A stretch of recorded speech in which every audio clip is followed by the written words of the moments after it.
Shalom, nous allons étudier le Daf Tet Vav dans ma Sechet Makot.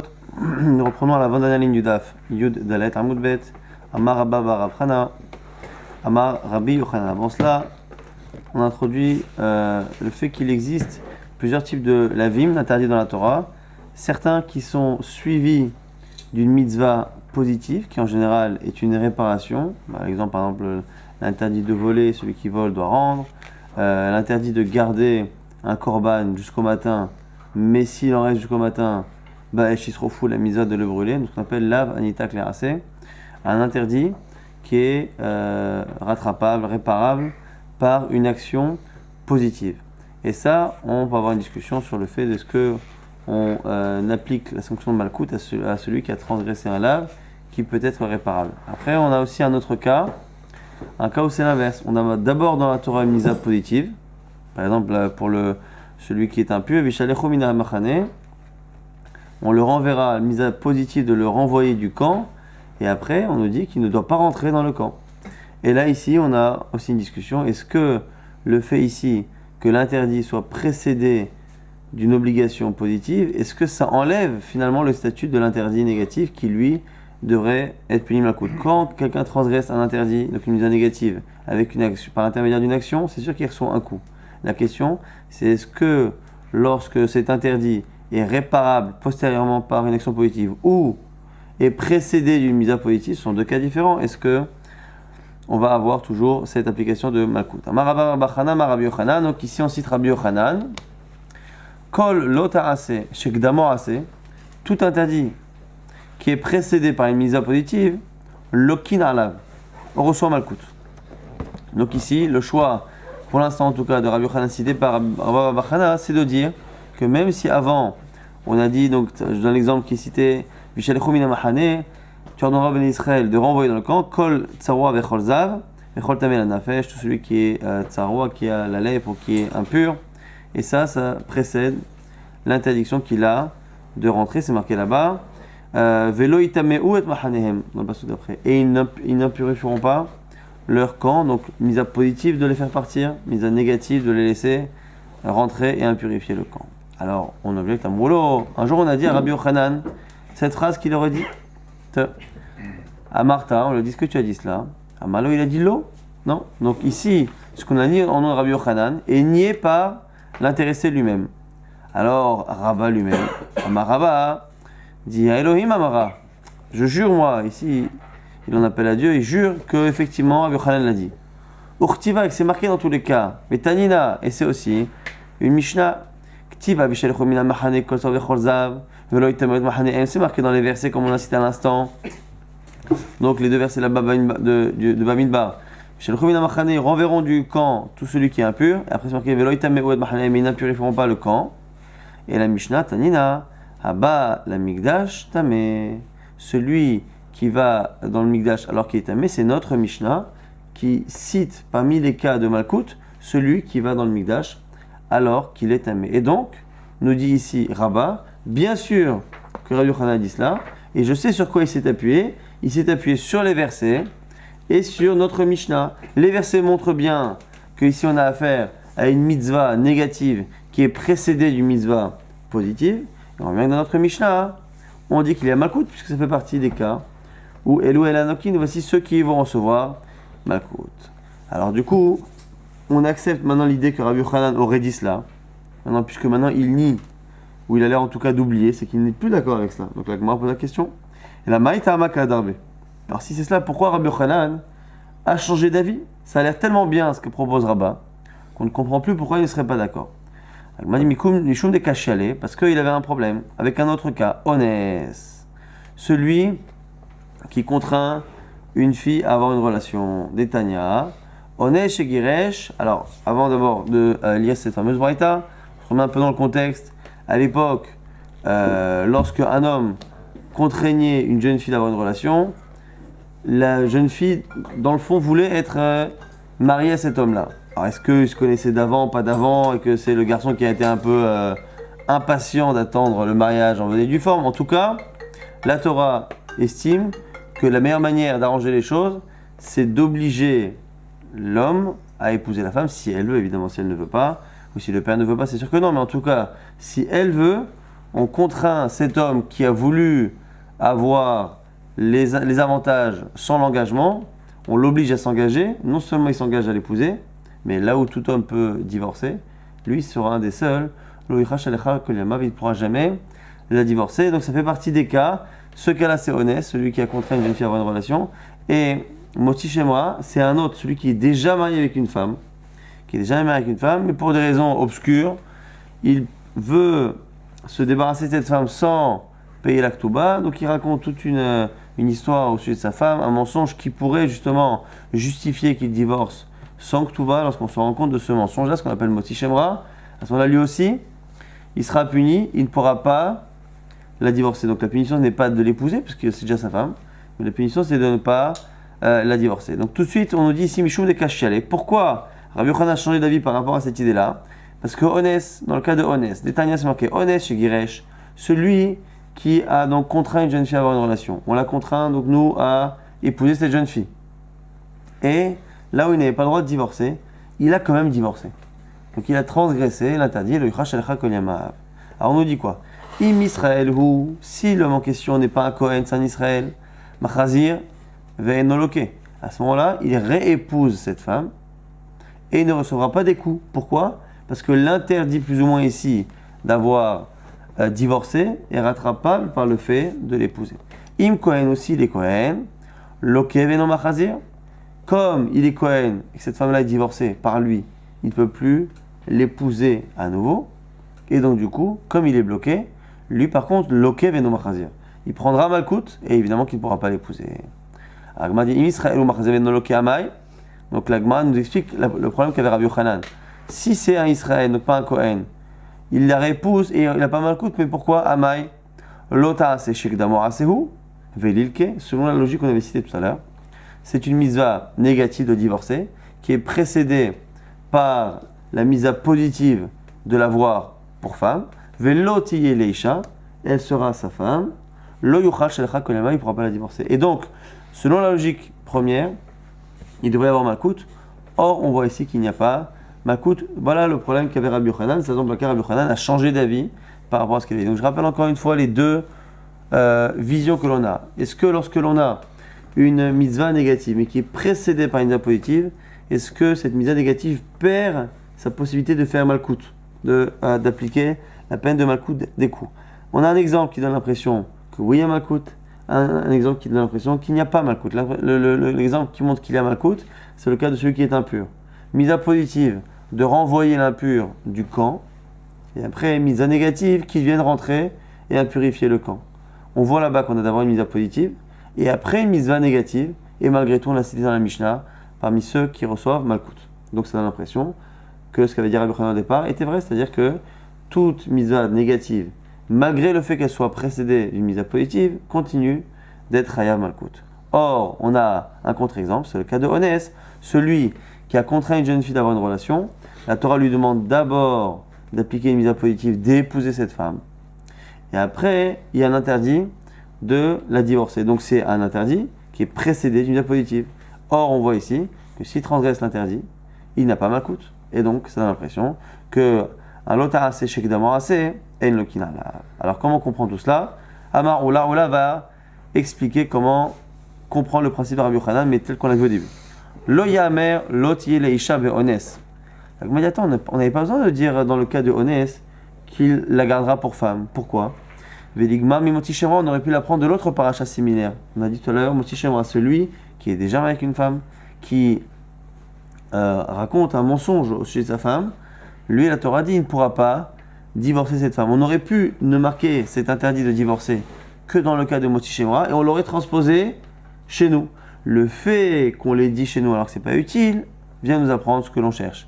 Ou même Moti Shemra, alors d'abord le raisonnement. Si déjà celui qui ment au sujet de sa femme, chez l'orasama assez dans lequel il n'y a pas d'action, parce que le mensonge n'est qu'une parole.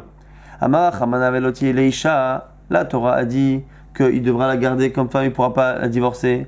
Honnête, Kol Sheken. Est-ce qu'on ne dira pas, a fortiori, pour celui qui a fait un acte crapuleux en forçant une femme? Alors, la manema, si c'est ça, pourquoi avoir répété le Chachal Chakolema pour le cas de Ones, Imeno Inyan Lefanav, Teno Inyan Le Acharav.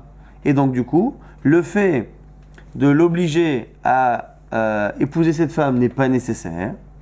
Du coup, comme c'est pas nécessaire, si on l'a écrit, c'est non pas pour me dire de l'avoir pour femme, mais c'est pour me donner une nouvelle mitzvah de la reprendre pour femme, dans le cas où il a divorcé. Tene Inyan Le Acharav, Shim Giresh Achazir. Et donc, du coup, c'est comme ça qu'on comprend finalement la mitzvah d'épouser la femme qui est Anoussa. Épouser la femme qui est Anoussa, c'est tellement évident, puisqu'on apprend de Motzi Shemra, la Gemara pour l'instant le pense, c'est tellement évident que dire, du coup, il doit l'épouser, c'est une évidence.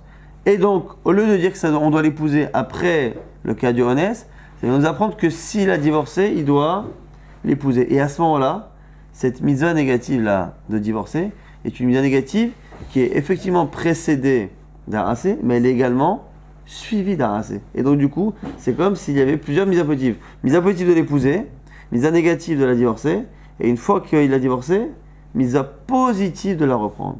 Et du coup, la raison pour laquelle il n'y aurait pas malcoute, c'est pas parce que c'est une mitzvah négative précédée d'un assez, mais parce qu'elle est également suivie d'un assez. Donc c'est la vanité avec la assez. La Gemara dit Ve'akti Ones mimoti shemra lo gamar. Mais qu'est-ce que tu me racontes? On ne peut pas apprendre de Ones et de moti shemra. Pourquoi? Mal et moti shemra, sheken lokeum shalem. On a déjà vu cette logique-là au début de la Masechet.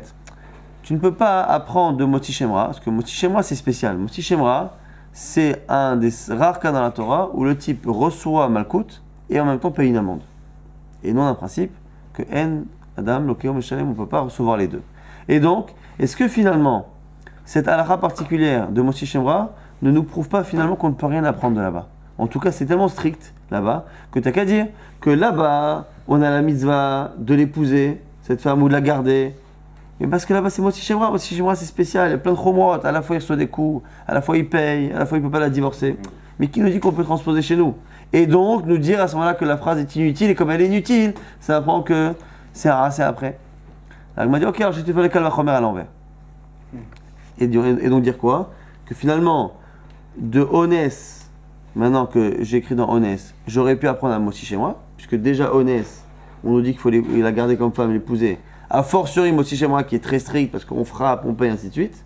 Et à ce moment-là, la phrase elle est en trop dans Moti Shemra et on fera le limoud à partir de là. En baria, lo yamer loti ele isha be Moti Shemra.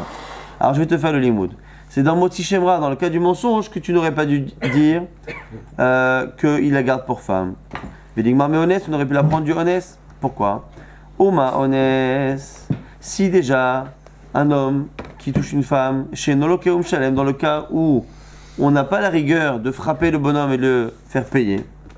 Et malgré tout, Amar Achamana, la Torah dit Velo tiye le isha, il faudra qu'il la garde pour femme.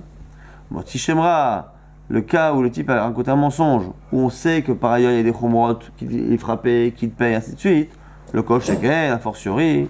Alors, Vela Manema, alors pourquoi répéter dans le cas là-bas de Moti Shemra qui doit la garder pour femme? Imeno Ainan et Moti Shemra, puisque ça paraît inutile de dire pour ce cas-là de Moti Shemra qui doit la garder pour femme, Tene ou Aïnyan Léonès. Rappelez-vous, c'est ce Aïnyan-là qu'on a vu hier, qu'on revoit encore, Imeno Aïnyan. Quand on a une halakha qui a l'air d'être répétée et qu'elle ne peut pas nous apprendre un détail en plus dans ce sujet-là, on dit bon, alors cette répétition, si elle ne sert pas pour ce sujet, Tene ou Aïnyan Acher, utilise-le pour l'autre sujet. Donc finalement, la répétition que j'ai dans Moti Shemra, comme elle ne me sert à rien apparemment dans Moti Shemra, je vais la lire comme si c'était une répétition dans le cas de Honès. Ah, mais dans Honès aussi, j'ai pas besoin de le dire. Et donc quoi? C'est pas pour le cas de avant, c'est pour le cas de après. Donc on reporte doublement le limoud. Au sens premier, ça nous apprend que celui qui est Moti Shemra doit garder cette femme.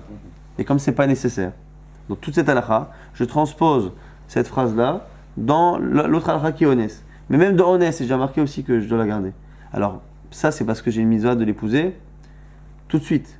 Maintenant, la mitzvah de la réépouser si je l'ai divorcée, ça, c'est pas marqué. Et donc, c'est pour ça qu'on transpose encore une fois de Moti Shemra à Honès et de Honès Stéphanav à Honès chez l'Achar. On a Agma dit, attends, même ça marche pas. Moti Shemra à Honès Nemilo Gamar, tout ça part du principe qu'à la base, j'aurais pu apprendre de l'un à l'autre Tout à l'heure, on a vu qu'on ne peut pas apprendre deux Motzi Shemra, ce qui est trop strict. Non, tu voulais me dire, non, on apprend de Honès, parce qu'il est moins strict, mais c'est pas vrai. Pourquoi? Des Kalim Mefrach, je peux aussi objecter dans l'autre sens. Malé Honès, chez Kenasea Marasé. D'un côté, tu ne peux pas comparer. Honès, c'est quelqu'un qui a physiquement fait une action interdite, alors que Motzi Shemra, ça n'est qu'une parole finalement. Alors, il m'a dit, là, lo amer, lo tiye leisha, be Motzi Shemra, share ishtohi. Donc la Gemara propose autre chose. Il dit quoi? Il dit le yamer loti et leisha ve motzi shemra shari ishtohi. On n'avait pas besoin de dire qu'elle sera sa femme dans motzi shemra, parce qu'elle est déjà sa femme. Alors là, on a un vrai problème, c'est que là-bas, on aurait dû simplement dire qu'il la divorce pas. Mais me dire elle sera sa femme alors qu'elle est déjà sa femme. Alors, alors du coup, on fait la même logique. Finalement, ça n'a pas de sens pour motzi shemra, donc on le reporte à Honès. Et dans Honès, tout de suite, on n'a pas besoin de ce qui s'est marqué également. Alors, c'est pour après, le cas où le type a divorcé.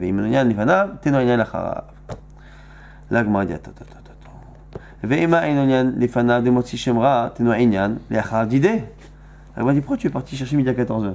Tu es déjà dans une halakha, dans Motzi Shemra. Dans Motzi Shemra, c'est déjà sa femme. Malgré le fait que ce soit sa femme, on dit elle sera sa femme. Alors, c'est évident que c'est pas nécessaire. Au lieu de chercher une autre halakha, pourquoi tu dis pas que dans cette même halakha de Motzi Shemra, ça vient m'apprendre que ce bonhomme-là, qui a dit du mal de sa femme, qui a la misère donc de la garder, s'il ne nous écoute pas et qu'il divorce, à ce moment-là, le fait de dire l'oti et des chats nous apprendrait qu'il a la mitzvah de la réépouser. Donc pourquoi tu es parti chercher le cas là-bas de Honès? Elle m'a dit, Inachenami, tu as raison. Ve'ate Honès et Gamarmine. Tu as raison. En réalité, c'est comme ça que ça fonctionne. Et donc, l'oti et des chats, à la base, ça ne nous sert à rien dans Motzi Shemra, et donc ça nous apprend que s'il a divorcé, il doit la réépouser. Mais au passage, ce que tu apprends dans Motzi Shemra, tu le transposes à Honès. Elle me dit, comment tu transposes? Mais ma gamin miné.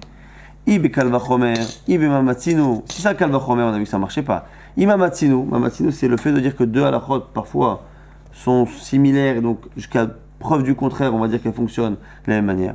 Ikalem mefrach, on a objecté. Malé Motzi Shemra, shekeno asamarase. Tu ne peux pas transposer de Motzi Shemra à l'autre, à Honès, parce que dans Motzi Shemra, il n'a pas fait d'action. Et donc le fait d'apprendre qu'il n'y a pas Malkout, tu ne peux pas transposer à Honès. Et la Gemara nous dit, et là, Rava explique, Kol Yamav, Baramod, Bachazer. La Gemara dit non, c'est à cause de l'expression Kol Yamav. Lo Yuchal Shaleha, Kol Yamav. Il ne pourra pas la divorcer, Kol Yamav, toute sa vie. Alors Kol Yamav, ce n'est pas nécessaire. On aurait dit Lo Yuchal Shaleha, il ne peut pas la divorcer. En disant il ne peut pas la divorcer, jusqu'à preuve du contraire, c'est définitif. Kol Yamav est entre. Pourquoi Kol Yamav?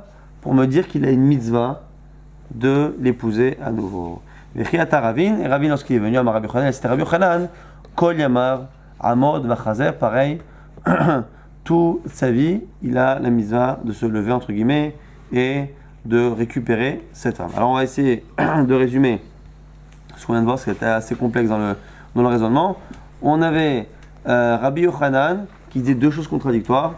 Premièrement, Rabbi Yochanan avait l'air de dire que toute mitzvah négative, qui normalement devrait recevoir Malkout, si elle est précédée d'une mitzvah positive, ça ne change rien. La mitzvah positive qui précède la mitzvah négative, dans le même sujet évidemment, donc la mitzvah de renvoyer un impur du camp et qui après enchaîne sur l'interdit qu'il a d'impurifier le camp, cette mitzvah positive qui précède, selon Rabbi Yochanan, ne change en rien le din de Malkout qu'il y a dans cela. Par contre, il y en a qui voulaient dire qu'on a un problème avec Honès. C'est ça la contradiction, c'est avec Honès. Pourquoi? Parce que Honès, c'est effectivement un cas où il y a une mitzvah d'abord positive. Donc celui qui a contraint une femme à avoir une relation, il a une mitzvah positive de l'épouser. Mais l'autre, il est Isha. Après une mitzvah négative, le Yuchash Shalecha Kol Yamav, il ne pourra pas la divorcer. Or là-bas, on voit que s'il n'est pas Cohen et que il épouse sa femme et que après il la divorce, on voit qu'il ne reçoit pas Malkout. Et donc ça a l'air d'être exactement le contre-exemple à notre halakha. Et la Gemara dit non, c'est spécial. Pourquoi? C'est parce que finalement, dans Honès, comme on l'a vu également dans Motzi Shemra, dans Honès en fait, on a une mise positive après. Donc c'est pas un cas quand ce qu'on a dit, c'est-à-dire qu'une mitzvah négative précédée par un positif, c'est une mitzvah négative qui est effectivement précédée, mais qui est également suivie d'une réparation. Puisque c'est marqué Kol Yamav toute sa vie, ça vient nous apprendre que non seulement il a une mitzvah positive de l'épouser, mais s'il la divorce, il a une mitzvah positive de la réépouser, et donc c'est un lav anita clairassé, donc ça n'a rien à voir avec notre cas. Donc on pourrait continuer de dire, comme ce que dit Rabbi Yochanan au départ, que lorsqu'on a une mitzvah négative qui n'est que précédée d'une mitzvah positive, il y a toujours malkout. Le cas d'Onès n'est pas un contre-exemple, parce que finalement, on apprend l'expression Kol Yamav pour Onès et de la répétition de Loti et Isha dans le cas de Motzi Shemra, que finalement il y a également une mitzvah positive après, et donc c'est une autre catégorie, ce qu'on appelle Lav Anitak Lerasé. Amarle Rafapa le Rava.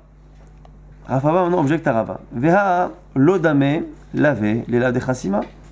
Il m'a dit, mais attends, il y a un problème, c'est que ici, ça ne ressemble pas. Donc on revient au principe de base. Le principe de base, c'est de dire qu'une mitzvah négative qui est précédée par une mitzvah positive, il y a quand même malkout. Alors on l'a vu dans le dab de Shabbat que la source même de malkout, c'est l'otarsom shor vedisho, c'est l'interdit que l'on a de museler un animal lorsqu'il est en train de labourer.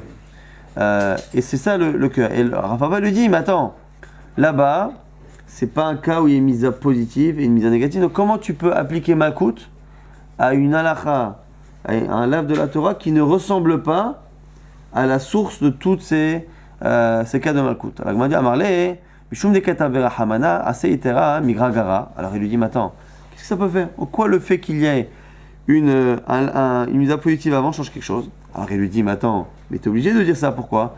Iachi, selon toi tu veux dire que la mitzvah positive avant ne change rien?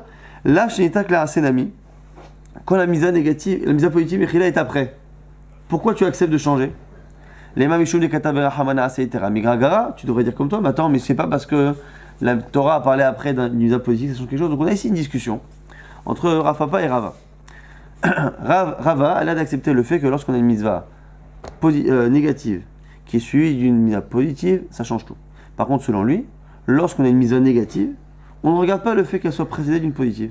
Une mitzvah négative en soi, ça ressemble à l'otarsam shor bedisho, chassima.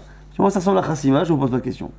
Alors Rafapa lui pose une question intelligente, il dit attends, si tu regardes ce qu'il y a après pour dire que finalement ça dénature le lave, pourquoi ce qui est marqué avant, à la limite c'est encore plus logique de dire que ce qui est marqué avant, on le lit forcément, on ne peut pas lire le lave, l'interdit, sans avoir lu le positif. Donc tu vois bien que ça, c'est un ensemble. Pourquoi tu acceptes de dire que c'est un ensemble avec ce qu'il y a après et pas ce qu'il y a avant, à partir du moment où c'est dans le même sujet? Qu'est-ce que ça change de dire tu ne feras pas et tu feras, ou dire tu feras et tu ne feras pas? C'est pareil. Tu le renverras du camp parce qu'il est impur et ils ne rentreront pas dans le camp. C'est pareil que de dire finalement ils ne laisseront pas du corban jusqu'au matin et s'il en reste, ils le brûleront. Alors il dit non, Amarle, Haoulinatuke, la Voudeata. Il y a quand même une grande différence ici, c'est que dans le cas de la mitzvah positive qui est après, la mitzvah positive vient finalement annuler, réparer, enlever l'interdit. Donc on a finalement une grande différence, et ce que dit Rava, c'est que lorsque la Torah, après un interdit, a donné une mitzvah positive, c'est une mitzvah positive qui permet finalement de se débarrasser du problème qu'il y a. Alors que lorsque c'est avant, par principe, je ne peux pas brûler avant le reste si je ne suis pas encore arrivé à l'interdit d'avoir gardé un reste. Donc c'est la marque ici Rava et Rafapa. L'Agma dit alors ce qu'on a dit au nom de Rabbi Yochanan que finalement on avait toute notre vie une mitzvah de répouser cette femme. Donc c'est un homme encore une fois qui s'est mal comporté avec cette jeune fille, que la Torah a contraint d'épouser la fille. Une fois qu'il a épousé, il a l'interdit de la divorcer, lui transgresse cet interdit, donc il est multirécidiviste, il transgresse cet interdit, il a une mitzvah toute sa vie de l'épouser à nouveau. Et c'est pour ça finalement qu'il ne reçoit pas malkout sur le fait de l'avoir divorcé. Là, il m'a dit Anecha le mande amar bitlo velo bitlo. Et là, le mande amar kimo velo kimo. Maïka le meimar. L'agma nous dit, on va voir ça tout de suite dans quelques instants, qu'on a une marloquette. Est-ce que bitlo velo bitlo ou kimo velo kimo? On a justement lorsque on a une mitzvah négative et qu'après on a une mitzvah positive. À partir de quand justement on estime que la personne pourrait éventuellement être frappée? Est-ce que si la personne fait une mitzvah négative et après elle a la mitzvah positive qui est censée permettre de réparer la faute. Si maintenant il est bloqué, on l'a vu par exemple pour le Kohen, hein, celui qui a divorcé cette femme qui n'avait pas le droit de divorcer, qui aurait naturellement une mitzvah de la réépouser, mais il est Kohen. Ou celui qui aurait la mitzvah de la réépouser, mais qui aurait fait un neder, et ce neder, alors le neder, il ne faut pas qu'il aille à l'encontre directement de la mitzvah, mais un neder qui rendrait impossible la chose, un neder zadi qui rendrait impossible. Est-ce que il est chayav à ce moment-là parce qu'il a empêché la chose, ou est-ce qu'il est chayav à partir du moment où il ne fait pas la chose? Alors, on verra ici qu'on a une marloquette. Donc, un qui dit bitlo, vélo bitlo, que selon lui, c'est à partir du moment où il a empêché la possibilité d'arriver qu'il sera chayav malkout. Et selon l'autre, c'est kimo, vélo kimo à partir du moment où il ne fait pas la chose. Maïkal et Memar, on va essayer de comprendre. La Gemara va expliquer. La Gemara dit, selon ce qu'on a dit là, ça ne va que selon ce qu'on a dit sur pour Rabbi Yochanan, ça va que selon bitlo vélo bitlo et pas selon kimo vélo kimo. La Gemara dit midou ta'ama. Il y a la Rabbi Yochanan, ce qu'on a dit c'était pour Rabbi Yochanan. Hamale Rabbi Yochanan Tana, Rabbi Yochanan lui-même enseigné. Tane, il faut dire la braïta, bitlo chayav, vélo bitlo patour. C'est ce qu'on va voir tout de suite. Regardez. Détané Tanakama de Rabbi Yochanan. Car on enseigne une fois devant Rabbi Yochanan. Kol mitzvat lo ta'ase, sheshbam kuma ase. Toute mitzvah négative dans laquelle il y a après une mitzvah positive. Donc l'exemple type on a dit c'est le cas du korban, mais on peut en trouver d'autres. Donc celui, la Torah dit ne laissez pas de korban du sacrifice jusqu'au matin. Et ce qu'il en reste, vous le brûlerez. Donc on a une mitzvah négative d'en garder et une mitzvah positive de le brûler. Kayem ase sheba. Si il a accompli la mitzvah positive. Donc il a fait le négatif et il a fait la positive, pas tout. Il est dispensé de recevoir des coups par rapport à l'interdit qu'il a fait. Bitel ase sheba. Et là ici on nous dit s'il a annulé le ase. Donc on est passé à un autre extrême. Bitel ase, c'est le cas où non seulement il n'a pas fait l'action de réparer, mais il s'est contraint, il a empêché la possibilité d'y arriver. Il est chayav. Alors du coup, rappelez-vous que nous, on a deux possibilités de comprendre. Soit bitel, vélo bitel, soit kim, vélo kim. C'est-à-dire, lorsque quelqu'un a fait une mitzvah négative et qu'il a la mitzvah positive qui arrive devant lui, soit on estime que dès qu'il ne fait pas la mitzvah positive, eh bien il reçoit malkout, soit, donc à ce moment-là, c'est qui aime, lo qui aime. S'il a fait, tant mieux pour lui. S'il ne fait pas, eh bien il y a la mitzvah négative qui l'attend.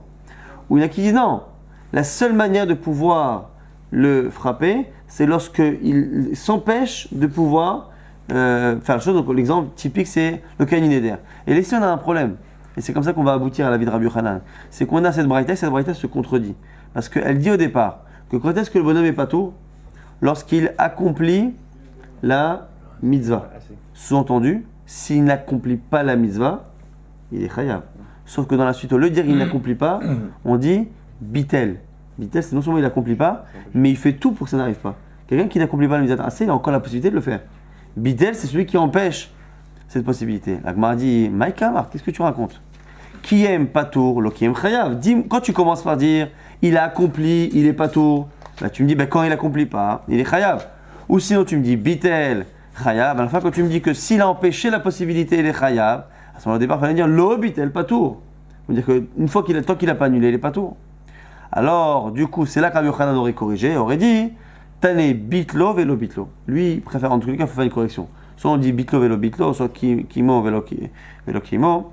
Bitlo vélo bitlo. Donc, selon lui, selon Rabbi Yochanan, la personne ne sera chayav va être que lorsque la personne aura tout fait pour que ça n'arrive pas. Donc, celui qui, par exemple, dans le cas là-bas du mariage, il aurait non seulement divorcé cette femme qui n'a pas le droit de divorcer, mais après ça, il aurait fait un éder de ne jamais pouvoir profiter de cette femme-là. Donc il a fait un éder, à ce moment-là, selon Rabbi Yochanan, là il sera chayav malkout. L'interdit qu'il avait de l'épouser, il va recevoir à ce moment-là malkout, parce que non seulement il a transgressé l'interdit, mais il a tout fait après pour que le racé ne puisse pas arriver. Et Rabbi Shimon ben Lakish Omer, Kimo, Velo Kimo, sur le Resh Lakish, il faut corriger différemment et dire Kimo, Velo Kimo. Et donc au final, on a répondu à notre question. Puisque finalement, on a vu que ce qu'on avait donné comme tiroutz à Rabbi Yochanan n'allait que selon l'avis de Bitlo, Velo Bitlo. Pourquoi? Parce que rappelez-vous que Rabbi Yochanan avait dit pourquoi on ne fera pas ce bonhomme, pourquoi on ne fera pas le bonhomme qui est fait honnête. Ce bonhomme-là donc, a forcé cette femme-là. il a épousé cette femme, après il a divorcé. Et pourquoi on ne le fera pas? Parce que toute sa vie, il peut se remarier. Si on part du principe que là il y a un lave, Anita Claire assez, on le frappe tant qu'il ne fait pas le assez, ben c'est faux ce que dit Rabbi Yochanan. C'est pour ça que Rabbi Yochanan lui dit par ailleurs, et ça tombe bien, et par ailleurs il dit non, quand on a une mitzvah négative, la personne ne sera frappée que lorsqu'elle fait tout, qu'elle s'engage à ce que la mitzvah positive de réparation ne puisse pas arriver. Et la Gemara nous explique la marloquette entre les deux, le makamiflagé. Sur quoi discute-t-il la balle? Be'atraat safek kamiflagé. C'est le principe de atraat safek. Est-ce que lorsque je fais une atra, donc je préviens quelqu'un de la gravité de son action qu'il s'apprête à faire, est-ce que je peux faire une atraa alors que je ne suis pas certain du résultat? Est-ce que je peux dire, tu sais, si tu fais ça, tu vas recevoir des coups.